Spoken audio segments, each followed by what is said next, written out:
வணக்கம் நண்பர்களே, நான் உங்கள் வெப் தமிழ் நண்பன். இன்றைக்கி நாம் பார்க்க போகிறது அழகர் கிள்ளை விடுத்தூது என்கிற அற்புதமான சிற்றிலக்கிய நூலிலிருந்து.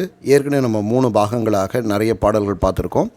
இன்றைக்கு பகுதி 4ல் அழகருடைய சிறப்புகளை எல்லாம் தொடர்ந்து நாம் பார்க்க போகிறோம். வாங்க வீடியோக்குள்ளே போகலாம். அதுக்கு முன்னாடி நம்ம சேனல் வரைக்கும் சப்ஸ்கிரைப் பண்ணலாம், மறக்காமல் சப்ஸ்கிரைப் பண்ணுங்கள்.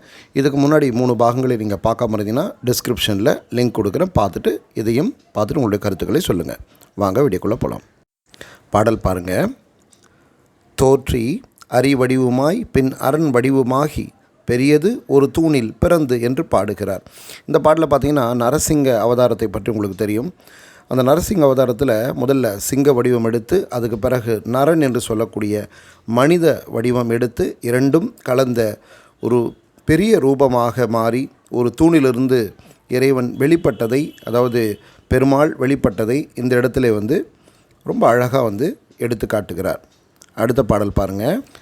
கரிய வரை தடந்தோள் அவுணன் வன்காயம் கூட்டி அரைத்து இடும் சேனை அருந்தி என்று பாடுகிறார். அதாவது இந்த இடத்துல இரணியனுடைய தோற்றத்தை பற்றி சொல்கிறாரு. கரிய நிறமும் மலை போன்ற அகன்ற தோள்களையும் உடையவன் அசுரன்.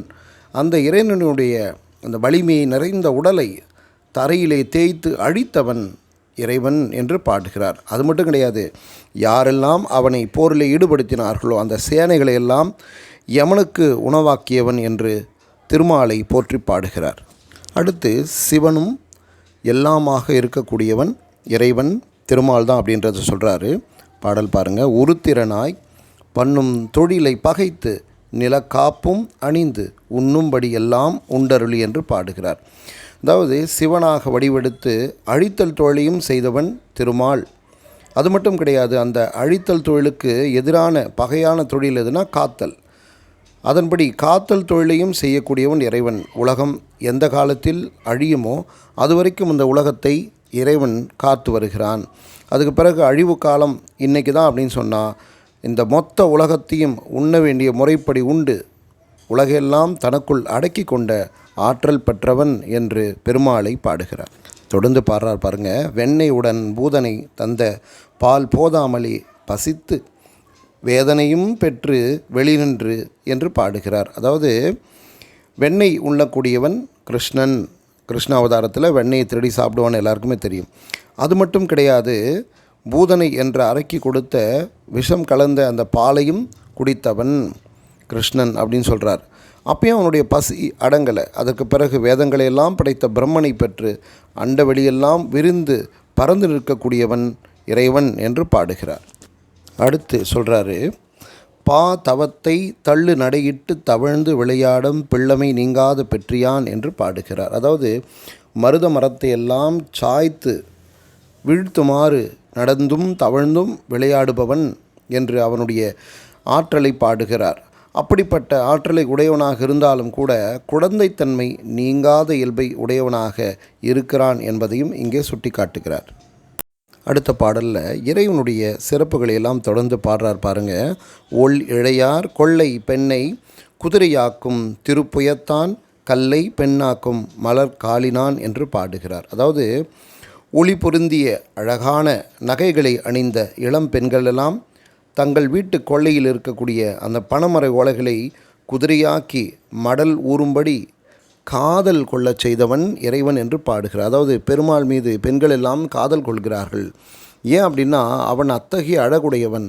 அவன் கிடைக்கணும் அப்படின்றதுக்காக என்ன பண்ணுவாங்களாம், மடல் ஊறுதல் என்பதை கூட நம்ம இலக்கணங்களில் படிச்சிருப்போம். அக இலக்கணங்களில் மடல் ஊறுதல் என்பதை கூட செய்ய அன்றைய பெண்கள்லாம் தயாராக இருந்தார்கள்.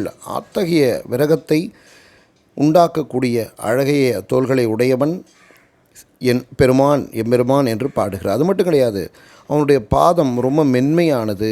அந்த மென்மையான பாதங்களை கொண்டு கல்லாக இருந்த அகலிகையை பெண்ணாக மாற்றிய பெரும் சிறப்பு பெற்றவன் என்று புராண காலத்து செய்திகளெல்லாம் சேர்த்து பாடுகிறார் ஆசிரியர். தொடர்ந்து சொல்கிறார். இறைவன் எல்லோருக்குமானவன். அவன் சரிசமமாக தான் நடந்துக்கிறான். யாரிடமும் பாரபட்சம் காட்டுவதில்லை என்பதை இங்கே பாடுறார். எப்படி பாடுறார் பாருங்கள்.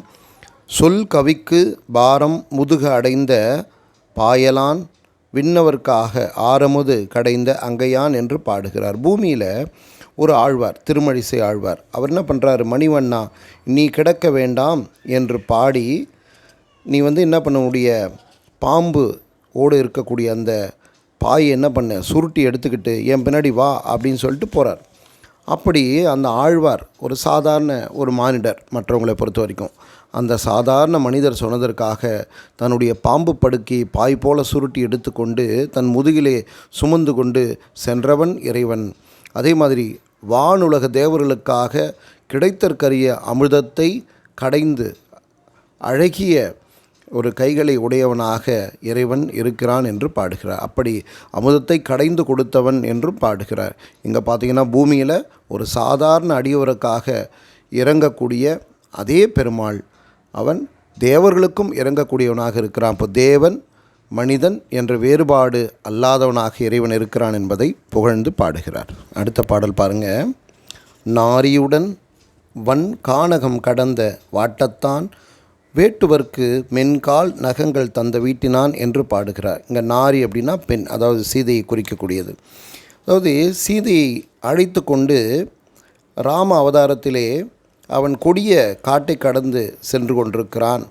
அப்படிப்பட்ட இயல்பை உடையவன் கண்ணன். அது மட்டும் இல்லாமல் கண்ண அவதாரம் முடியும் போது வேடன் ஒருவன் என்ன பண்ணுறான், அம்பு எய்துவதற்காக முற்படுகிறான். அப்படி அவன் அம்பு எய்தும்போது அந்த இடத்திலே தன்னுடைய காலை கொடுத்து நகங்களை இழந்து தன் கால் நகங்களால் அந்த வேடனுக்கு மோட்சம் தந்தவன் என்று அந்த புராண கால செய்திகளையும் இங்கே நினைவுபடுத்துகிறார். அதாவது சீதையோடு சேர்ந்து கானகமெல்லாம் நடந்தவன், அதுக்காக அவன் வருத்தப்படல என்றால் இறைவனாக மட்டுமல்ல சாதாரண மானிடனாகவும் வாழ பழகி கொண்டவன் இறைவன். என மக்களோட மக்களாக வாழ்ந்தவன், எல்லோருக்குமாக இறங்கக்கூடியவன், ஒரு வேடனுக்கு மோட்சம் தருவதற்காக கூட இறங்கி வரக்கூடியவன் இறைவன் என்று பாடுகிறார். தொடர்ந்து பாடுறார் பாருங்கள்.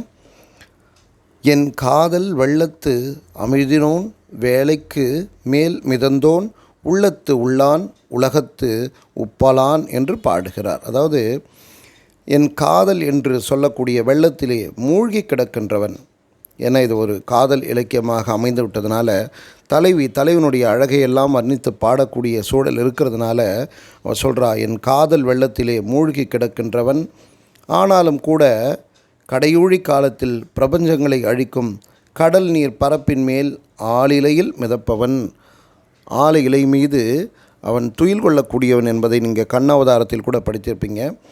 அது மாதிரி ஒவ்வொரு உள்ளத்தின் உள்ளும் இருப்பவன், எனினும் உலகிற்கு அப்பாற்பட்டவன் என்று பாடுகிறார். இறைவன் எல்லா இடத்துலையும் இருக்கான், ஊழிக்காலத்திலும் இருக்கக்கூடியவன், என்னோடு காதல் புரியக்கூடியவன். அது மட்டும் இல்லாமல் எல்லோரோடும் இருந்தாலும் கூட எல்லாரிலுமிருந்தும் வேறுபட்டு எல்லோருடைய வாழ்க்கைக்கும் கண்ணுக்கும் உடலுக்கும் மனதிற்கும் அப்பாற்பட்டு வாழக்கூடியவன் இறைவன் என்று பாடுகிறார். மேலும் சொல்கிறார் பாருங்கள். தெல்லிதின் வெட்ட வெறு வெளியிலே நின்றும் தோற்றாதான் கிட்ட இருந்தும் கிடையாதான் என்று பாடுகிறார். இறைவனை எளிமையானவன் என்று சொன்னாலும் கூட தெளிவாக தெரியக்கூட வெட்ட வெளியிலே யாருக்கும் தெரியாத வகையிலே புலப்படாத வகையிலே இருக்கக்கூடியவன், அனைவருக்கும் மிக அருகில் இருந்தும் அடைய முடியாதவன் என்று பாடுகிறார். நமக்கு பக்கத்திலே தான் இருக்கான், இருந்தாலும் கூட நமக்கு கண்ணுக்கு புலப்படாதவன், நம்மால் எளிதில் காண முடியாதவன் இறைவன் என்று பாடுகிறார். அடுத்த பாடல் பாருங்கள். தட்டாது என் எண்ணிலே மாயன் என்னும் பேரினால் ஒளிப்போன், கண்ணன் என்னும் பெயரால் காண்பிப்போன் என்று பாடுகிறார். தட்டாது என் எண்ணிலே மாயன் என்னும் பேரினால் ஒளிப்போன், கண்ணன் என்னும் பெயரால் காண்பிப்போன் என்று பாடுகிறார். இறைவனுடைய 2 ரூபத்தை இங்கே பாடுறாங்க. அதாவது நீங்காது என் எண்ணத்திலே மாயன் என்னும் பெயருக்கேற்ப மாயம் செய்து மறைந்திருப்பவன், எனக்குள்ளே மறைஞ்சிருக்கக்கூடியவன். ஏன்னா அவனுக்கு மாயன், மாய உரு படைத்தவன் என்றெல்லாம் நாம் சொல்கிறோம். அப்படி மறைந்தும் இருக்கக்கூடியவன். இன்னொரு பக்கம் பார்த்திங்கன்னா கண்ணன், அவனுக்கு ஒரு பேர் இருக்குது. கண்ணன்னா கண்ணுக்கு தெரியக்கூடியவன். அந்த வகையில் அனைவருக்கும் உருப்பொருளாக இருந்து காட்சி தரக்கூடியவனாகவும் இறைவன் இருக்கிறான். அதாவது அவன் மறைந்தும் இருக்கிறான், எல்லோருக்கும் தெரியும்படியாக வெளிப்பட்டும் இருக்கிறான். இது எந்த நேரத்தில் வெளிப்படுவான், எந்த நேரத்தில் மறைஞ்சிருப்பான் யாருக்கும் தெரியாது என்று பாடுகிறார். இதெல்லாம் பார்க்கும்போது இறைவன் எல்லா இடத்துலையும் இருக்கிற மாதிரி தெரியுது, ஆனால் எல்லா இடத்துலையும் இல்லை. எல்லா இடத்துலையும் இல்லைன்னு நினச்சிட்டு இருக்கும்போது எல்லா இடத்திலும் அவன் இருக்கிறான் என்கிற அந்த முரண்பட்ட கருத்தை நம்மால் உணர முடிகிறது. அதை தான் அடுத்து பாடுறார் பாருங்கள். எண்ணும் கால் எங்கும் இலாது இருந்தே எங்கும் நிறைந்திருப்பான், எங்கும் நிறைந்து இருந்தே எங்கும் இலான் என்று பாடுகிறார். அதாவது நினச்சி பார்த்தோம்னா எங்கும் இல்லாதவன் போல இருந்தாலும் கூட இறைவன் எல்லா இடத்துலையும் இருக்க தான் செய்கிறான். அதே போல் எங்கும் நிறைந்திருந்தாலும் எங்கும் இலாது மறைந்திருப்பான். எங்கும் நிறைஞ்சிருக்கான்னு நம்ம சொல்கிறோம், தூணிலும் இருப்பான் துரும்பிலும் இருப்பான்னு சொல்கிறோம். அப்போ பார்க்கக்கூடிய எல்லா இடங்களிலும் நீக்கமர நிறைந்திருப்பவன் இறைவன் என்று சொன்னாலும் கூட நம்மளால் பார்க்க முடியுதா? இல்லை. நம்முடைய கண்ணுக்கு புலப்படாமல் ஒளிந்து மறைந்து இருக்கக்கூடியவன், அருள் செய்யக்கூடியவன் இறைவன் என்று பாடுகிறார். அடுத்து பாடுறார் பாருங்க. அங்கு அறியும் என்னை எனக்கு ஒளிந்து யான் என்றும் காணாத தன்னை எனக்கு அருளும் தம்பிரான் என்று பாடுகிறார். அதாவது அங்கே அவன் அறிந்து கொண்ட என்னை எனக்கே ஒளித்து வைத்தவன். இறைவனுக்கு நான் யாருன்னு தெரியும், ஆனால் எனக்கு தான் நான் யாருன்னு தெரியாது. அப்படி என்னை எனக்கே தெரியாதபடி எனக்குள்ளே ஒளித்து வைத்தவன் இறைவன். அது மட்டும் கிடையாது, நான் என்றும் கண்டு உணர முடியாத தன்னை எனக்கு காட்டியருளும் தலைவன் என்று சொல்லக்கூடிய அந்த இறைவனை பற்றி பாடுறார். அதாவது நான் எப்பவுமே இறைவன் யார் என்பதை முழுமையாக அறிந்து கொள்ள வாய்ப்பே இல்லை. அப்படிப்பட்ட இறைவனுடைய சொரூபத்தை நான் அறிந்து கொள்ளும் வகையிலே எனக்கு காட்டி அருளக்கூடியவனும் இறைவன்தான் என்று பாடுகிறார். அது மட்டும் கிடையாது, இன்னும் அற்புதமான அடுத்த பாடலை பாருங்கள். முன்னை வினை கொன்று மலமாயை கூட்டம் குலைத்து என்னை என்றும் தனியே இருத்துவோன் என்று பாடுகிறார். அதாவது இறைவன் எப்பேற்பட்ட ஆற்றலை படைத்தவன், அவனை நம்பினவர்களுக்கு வந்து எந்தளவு அவன் அருள் செய்கிறான் அப்படின்னு சொல்கிறார். முற்பிறவிகளில் நான் செய்த நல்வினை தீவினை இந்த 2 வினைகளையும் என்னிடமிருந்து எடுத்து விடுகிறான். அது மட்டும் இல்லை, ஆணவம் கர்மம் மாயை என்று சொல்லக்கூடிய 3 மலங்களை, அதாவது மும்மலங்களையும் அழித்தவன் இறைவன். முற்பிறவிகள் செய்த எல்லாத்தையும் எடுத்துட்டான், என்னுடைய மும்மலங்களையும் எடுத்துட்டான். இறைவன் நான் உணருமாறு என்னை தனித்து இருக்குமாறு செய்பவன்.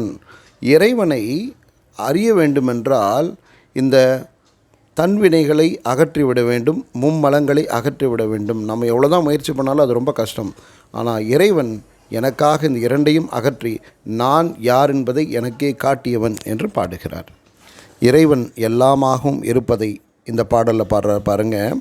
துன்று பிரம்மாவும் நான் மண்ணுயிரும் நான் அவ்விருவரையும் ஏவலான் தானும் நான் என்று உணர்த்த என்று பாடுகிறார். அதாவது உயிர்கள்லாம் எப்படி இருக்கணும்ன்ட்டு அவங்களுடைய விதியை எழுதக்கூடிய பிரம்மனும் நான் தான், அந்த பிரம்மன் படைத்த நிலைப்பெயருடைய உயிர்களும் நான் தான், அந்த பிரம்மனையும் உயிர்களையும் ஏவி தொழில்களை நடத்துபவனும் நான் தான் என்று இறைவன் எல்லாமாக இருக்கிறான் என்பதை இங்கே பாடுகிறார். தொடர்ந்து இறைவனுடைய திருச்செயல்களை எல்லாம் பாடுகிறார். பாருங்கள். கோவலர்பால் ஆணும் ஆய் ஆண் கன்றுமாகி அவற்றை மெய்ப்பானும் ஆய் நின்ற பரஞ்சோதி என்று பாடுகிறார். அதாவது கண்ணன் பிள்ளை பருவத்தில் இருந்த சமயத்தில் பிரம்மன் என்ன பண்ணுறாரு, பசு கூட்டங்களையும் அதனோடு விளையாடக்கூடிய மேய்க்கக்கூடிய இடைச்சிறுவர்களையும் மாயம் செய்து மறைத்து விடுகிறான். அந்த சமயத்தில் இடையர்கள் முன்பு பசுக்களாகவும் பசு கன்றுகளாகவும் அதை மேய்க்கக்கூடிய இடையவர்களாகவும் எல்லாமாகவும் தோன்றி காட்சி கொடுத்தவன் தூய ஒளியை உடைய இறைவன் என்று பாடுகிறார். அடுத்து பாருங்க. மாநகர பேரிருள் நீக்க பெருந்தமம் வேண்டாம், உடலில் ஆருயிர் கூட்ட அயன் வேண்டாம் என்று பாடுகிறார். வேறு யாரும் வேணாம், இறைவன் போதும். அதாவது கொடிய நரகம்னு சொல்கிறாங்க இல்லையா, அந்த நரகத்தில் இருக்கக்கூடிய பெரிய இருளை நீக்குவதற்கு வேறு எதுவும் செய்ய வேண்டியதில்லை, இறைவனை நாடினால் போதும். அது மட்டும் இல்லை, இந்த உடம்பில் 6 உயிரை சேர்க்க பிரம்மன் வேண்டியதில்லை. ஏன்னா பிரம்மன் தான் இந்த உடலோடு உயிரை படைக்கக்கூடிய ஆற்றல் பெற்றவன். அத்தகைய பிரம்மன் தேவையில்லை. ஏனென்றால் படைத்தல் காத்தல் அழித்தல் என்ற முத்தொழிலையும் செய்யக்கூடியவனாக பெருமாளே இருந்து கொண்டிருக்கிறார் என்று பாடுகிறார். அதே மாதிரி இறைவன் மட்டும் கிடையாது, இறைவனிடம் இருக்கக்கூடிய அத்தனை பொருட்களும் அற்புதமானவை என்பதை தொடர்ந்து பாடுகிறார். எப்படி பாடுறார் பாருங்கள். பாரும் என சங்கத்தொடியும் தடம் குடல் ஓசை எனும் துங்கத் தொனியும் துணிப்பித்தோன் என்று பாடுகிறார். அதாவது நீங்களே பாருங்கள் என்று துரியோதனாதியர் பாவிகளாக இருந்தாலும் கூட தன் சங்கொலி கேட்ட புண்ணியத்தால் மரணத்தின் பின் வீர சொர்க்கம் அடைந்தனர் என்று சொல்லுகிறார். அதாவது துரியோதனாதிகள்லாம் நிறைய பாவத்தை பண்ணுறாங்க. இருந்தாலும் அவங்களுக்கு எப்படி சொர்க்கம் கிடைக்குதுன்னா, இறைவன் வாசிக்கக்கூடிய அந்த சங்குலியை அவர்கள் கேட்கிறார்கள். அதனால் இறைவனை வணங்குதல் வணங்காமை எல்லாத்தையும் தாண்டி இறைவனுடைய அந்த திருவாய்ப்பட்ட சங்கிலிருந்து வரக்கூடிய அந்த ஓசை, அதன் மூலமாக அருள் பரவியது. அந்த அருள் துரியோதனாதிகள் மீதும் பட்டது. அந்த ஓசையை கேட்டதினாலேயே அவர்கள் தீயவர்களாக இருந்தாலும் கூட இறந்து சொர்க்கம் அடைந்தார்கள் என்று அந்த சிறப்பை பாடுகிறார். அது மட்டும் இல்லாமல் கிருஷ்ண அவதாரத்திலே அவருடைய குடல் இசையை கேட்டதனால் பட்டுப்போன மரங்கள் எல்லாம் நன்றாக பச்சை கட்டி இனிமையாக வளர்ந்தன என்று பாடுகிறார். இதனால் பெருமாளுடைய சங்கின் சிறப்பையும் குடலின் சிறப்பையும் ஓசை பெருமையும் இங்கே எடுத்து காட்டுகிறார். தொடர்ந்து பெருமாளுடைய சிறப்புகளை பாடுறார் பாருங்க. பொங்கும் அலை மோதும் பரன் ஆதி மூலம் இவன் என்றே ஓதும் கரி ஒன்று உடையமால் என்று பாடுகிறார். கரி அப்படின்னா யானை. அதாவது பொங்கி வரக்கூடிய அலைகளை உடைய திருப்பார் கடலிலே அரிதுயில் செய்யக்கூடியவன் இறைவன், பரம்பொருளாக இருக்கக்கூடியவன் இறைவன்.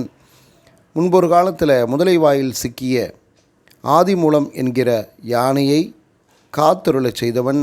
அதனால் இறைவன் எல்லோருக்கும் பாரபட்சமின்றி காத்தருளக்கூடியவன் என்பதை இங்கே பாடுகிறார்.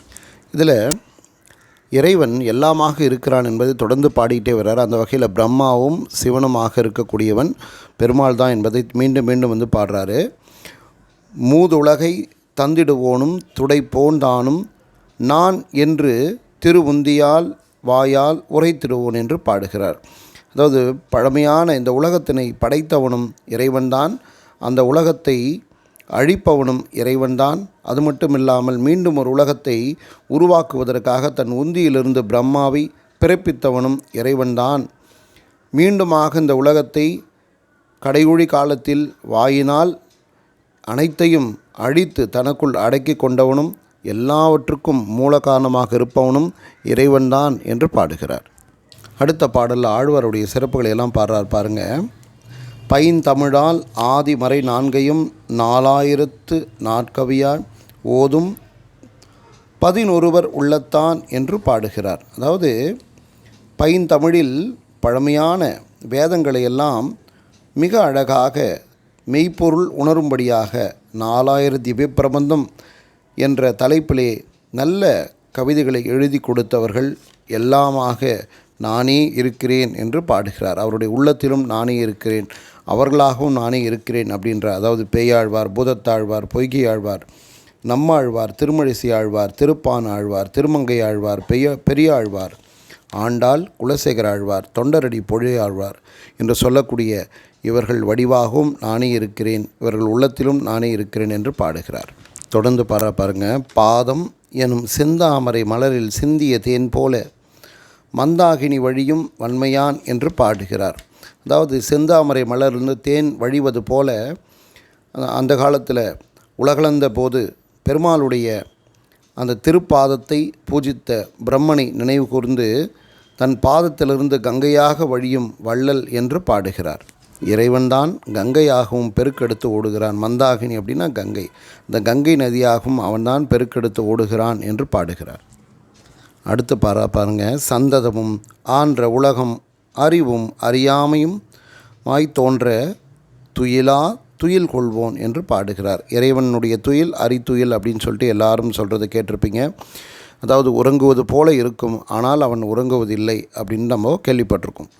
அந்த மாதிரி எப்போதும் இந்த பெரிய உலகமானது அறிவுள்ளது போலவும் சில சமயங்களில் தோற்றமளிக்கும், அறிவற்றது போலவும் தோற்றமளிக்கும்.